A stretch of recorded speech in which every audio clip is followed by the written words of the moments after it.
오늘 우리에게 주시는 말씀은 로마서 5장 1절에서 11절까지 말씀입니다.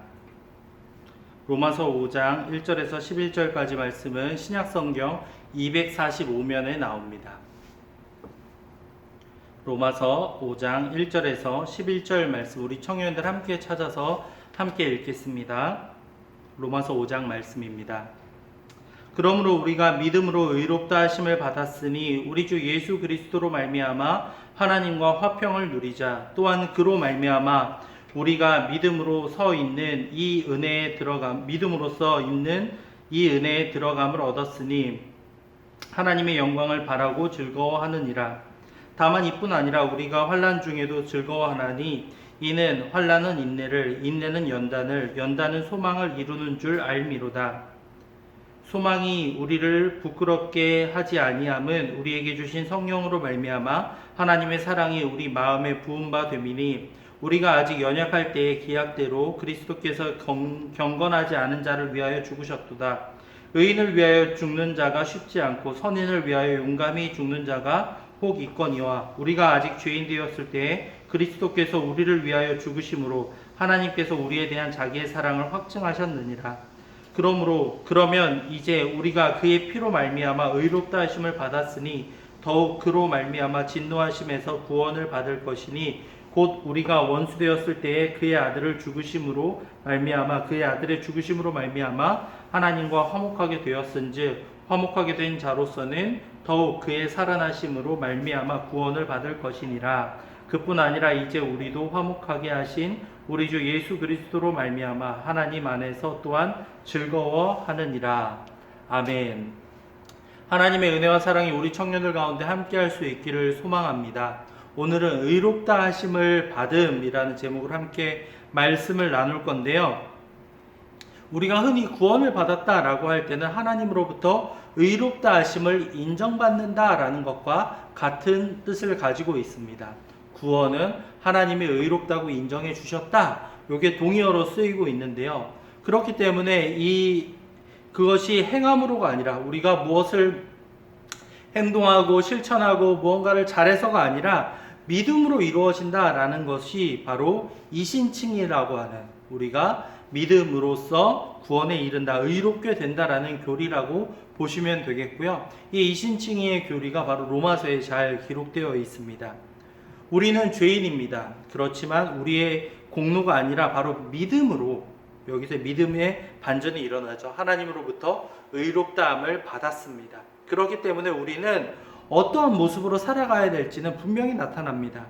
우리가 아무것도 한 것이 없는데 믿음으로 말미암아 하나님께 의롭다함을 받았다라는 것은요, 그것을 의롭다고 인정받는 사람답게 앞으로 살아가야 한다라는 의미를 가지고 있습니다. 구체적으로는 우리가 어떤 삶을 살아가야 될지 오늘 말씀을 통해서 함께 나눠보고자 합니다. 바울은 믿음으로 의롭게 된 사람들에게 뭐라고 권유하는지 1절과 2절을 다시 한번 볼까요? 그러므로 우리가 믿음으로 의롭다 하심을 받았으니 우리 주 예수 그리스도로 말미암아 하나님과 화평을 누리자. 또한 그로 말미암아 우리가 믿음으로 서 있는 이 은혜에 들어감을 얻었으며 하나님의 영광을 바라고 즐거워하느니라. 그러므로 우리가 믿음으로 의롭다 하심을 받았다라고 이렇게 먼저 시작을 하고 있습니다. 의롭다함을 받았다라는 것은 무엇일까요? 바로 의롭다 하심을 받은 사람에게 후반에 또한 믿음으로 그렇게 살아가야 된다라는 권면의 말씀도 나와 있고, 이의 마지막 부분을 보면 하나님과 화평을 누려야 된다라고 말하고 있습니다. 그리스도로 말미암아 우리가 2절에서는 어떻게 되었다라고 하고 있냐면요, 예수님으로 인해서 예수님을 믿음으로 말미암아 그 은혜의 세계로 넘어가서 하나님의 영광을 바라고 그 안에서 즐거워할 수 있다라고 말하고 있는 거죠. 이전에는 하나님의 영광을 생각도 안 하며 살아왔는데 예수님을 믿은 후에는 완전히 다른 삶을 살아간다라는 의미를 가지고 있습니다. 이것이 바로 믿음으로 의롭다함을 받은 우리 모두의 모습이 되어야 하겠습니다.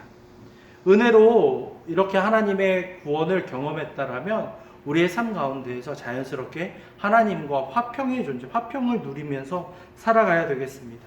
하나님과 화평을 누린다. 화평이란 단어가 좀 익숙하지 않을 수도 있는데요. 평화로운 상태, 샬롬, 피스라는 그런 의미를 가지고 있어요. 여기에서 두 가지를 설명할 수 있는데, 하나님과의 화평은요, 첫 번째로는 하나님과 친밀하게 살아간다라는 의미를 가지고 있습니다. 하나님을 사랑하고 하나님으로 인해서 만족하며 살아가는 것, 그것이 바로 하나님과 친밀한 삶을 누리는 겁니다. 하나님과 친밀함을 누린다라는 건 자연스럽게 그 다음으로는 죄를 멀리하는 삶을 말해주고 있습니다. 죄는 하나님과 우리 사이를 갈라놓습니다. 하나님과 원수되게 만드는 것이 바로 죄입니다. 죄가 있는 가운데에서 하나님과 화평을 누린다? 이것은 불가능합니다. 우리가 의롭다 하심을 받았다라는 것이 이제는 앞으로는 죄와 상관없는 존재로 살아간다라는 뜻을 가지고 있습니다. 하나님을 묵상하고 생각하며 하나님과 가까워지면 가까워질수록 이 말은 자연스럽게 죄로부터 멀어진다라는 것을 담고 있습니다. 이렇게 하나님과 화평을 누리고 살아갈 때 이 땅 가운데에서 항상 행복하고 즐거우면 좋겠죠. 하지만 여러분도 잘 알다시피 우리의 인생은 그렇지가 않습니다. 3절에서 5절까지를 보면 뭐라고 말씀하고 있나요? 다만 이뿐 아니라 우리가 환난 중에도 즐거워하나니 이는 환난은 인내를, 인내는 연단을, 연단은 소망을 이루는 줄 알미로다. 먼저 4절까지 보면요, 환난 중에도 우리가 뭐라고요? 어려움 속에서, 고통받는 가운데서 우리가 즐거워할 수 있다라고 말하고 있는 것이죠. 왜 이러한 정말 비상식적인 행동이 가능할까라고 보면요, 그 이유가 다음 말씀에 기록되어 있는 거죠.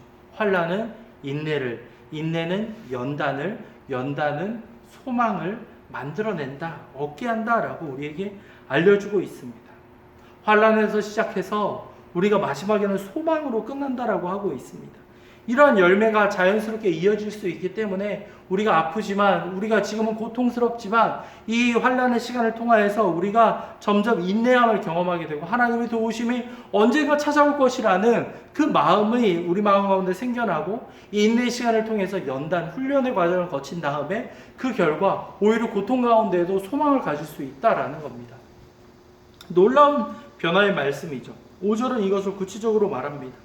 소망이 우리를 부끄럽게 하지 아니함은 우리에게 주신 성령으로 말미암아 하나님의 사랑이 우리 마음에 부은 바 됨이니, 하나님의 사랑이 우리 마음에 가득 차 있어서요, 이 시간들을 통해서 성령 하나님의 역사하심을 통해서 우리 마음 가운데 하나님을 향한 사랑이 고통이 더해지면 더해질수록 풍성히 임할 수 있다라고 우리에게 반전의 내용을 말하고 있는 겁니다. 환난을 당하면 누구나 힘이 들죠. 고통스럽습니다. 하지만 그리스도의 자녀들은, 하나님의 아들과 딸들은요, 환난 가운데에서도 인내하고 연단하면서 소망을 품어 나가야 되는 것인데, 바로 이 소망은 하나님께서 우리를 지켜주시고 우리를 버리지 아니하신다, 우리와 함께 하신다라는 이 소망입니다.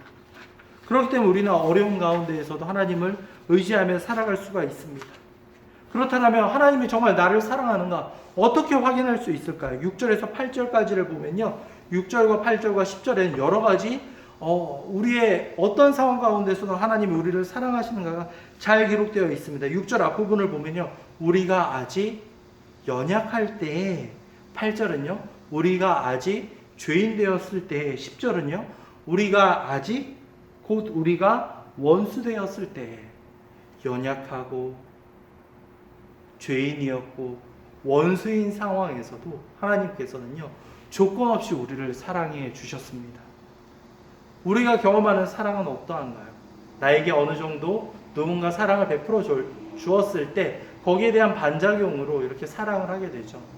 자녀에 대한 사랑은 우리가 이 자녀를 얼마나 사랑하는지를 잘 확인할 수가 있어요. 부모님이 여러분들을 사랑하는 것, 이유가 있어서인가요? 자녀이기 때문에, 그저 자녀라는 그 자체만으로도 여러분을 사랑해 주시고 여러분을 감싸 주시는 것이 부모님의 사랑의 모습이죠. 마찬가지입니다. 하나님이 우리를 사랑하는 것 역시도 우리가 연약해서 전혀 우리가 사랑해 줄 만한 모습이 없고, 심지어 죄인이고 원수인 상황에서도 하나님은 우리를 사랑해 주셨던 겁니다. 그 증거가 바로 예수 그리스도를 이 땅 가운데 보내서 죽게 하셨다라는 그 사실, 그 사실만으로도 하나님이 우리를 얼마나 사랑하시고 조건 없이 사랑하셨다라는 것을 우리는 확인할 수 있습니다.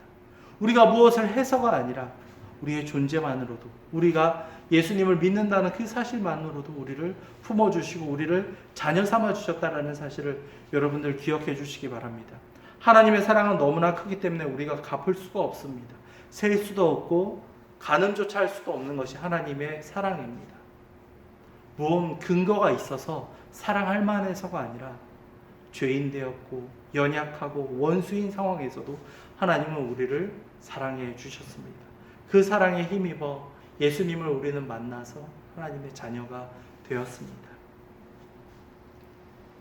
우리가 얼마나 감사한지 모릅니다. 의롭다 하심을 받은 우리, 하나님의 은혜로 우리의 신분은 완전히 바뀌었습니다. 그런 우리가 앞으로 어떻게 살아가야 되겠습니까? 여러분이 누군가를 만약에 아낌없이 사랑을 베풀어 주는데 그 사람이 그 사랑에 대해서 감사할지 모르고 다 마치 당연한 듯이 생각하면 그 관계는 깨어지기 마련입니다. 내가 사랑을 주고 있는 것은 변함이 없는데 이 사람이 사랑을 받고 있는 이 사람이 그것을 당연한 듯이 여기면 이 사람 자체가 이 사람 스스로가 그 관계를 깨트리는 것과 같습니다. 우리는 변함없이 사랑함에도 그가 아무런 반응을 보이지 않고 당연하게 여기며 그것이 권리 있냐 생각하는, 혹시 우리가 하나님의 자녀가 된 것이 그러한 생각을 가지고 있지는 않습니까? 내가 사랑받을 만한해서, 내가 이 정도로 살아가고 있는데, 내가 이 정도로 선을 베푸는데, 혹시라도 이런 착각 가운데 살아가고 있다면 그 모든 마음들을 내려놓고 회개하기 바랍니다. 하나님, 날마다 우리가 겸손히 살아가겠습니다. 하나님의 뜻을 구하며 하나님의 자녀답게 은혜를 경험한 사람답게 살아가겠습니다. 이렇게 결단할 수 있는 우리 청년들이 될 수 있기를 간절히 소망합니다. 기도하겠습니다. 사랑과 자비가 넘치신 하나님 아버지, 하나님께서 우리를 은혜로 말미암아 의롭다고 말씀해 주신 그 사실을 기억하며 날마다 겸손히 살아갈 수 있는 우리 청년들이 되기 소원합니다. 주님, 우리 청년들 마음 가운데 찾아와 주사 우리가 더욱더 주님을 닮아가며 주님을 바라볼 수 있도록 아버지 도와주시옵소서. 감사합니다. 이 모든 말씀 주 예수 그리스도의 이름으로 기도하였습니다. 아멘. 하나님의 복을 받습니다. 주 예수 그리스도의 은혜와 하나님의 사랑과 성령의 교통하심이 하나님께 받은 은혜를 기억하며 하나님의 자녀답게 겸손히 살아가기 원하는 모든 청년들 위해 지금으로부터 영원까지 함께 있을지어다. 아멘. 모두 수고 많았습니다. 청년부 예배를 마칩니다. 코로나 계속 위협이 있고 여러분들 또 백신 접종도 맞고 있을 텐데요. 안전하게 맞고 잘 또 컨디션 회복할 수 있기를 바랍니다. 항상 건강한 모습으로 우리 다시 만날 때까지 각자의 자리에서 예배와 경건 생활 잘 이어갈 수 있는 우리 청년들이 되기를 간절히 소망합니다. 모두 수고 많았습니다. 청년부 예배를 마치겠습니다. 감사합니다.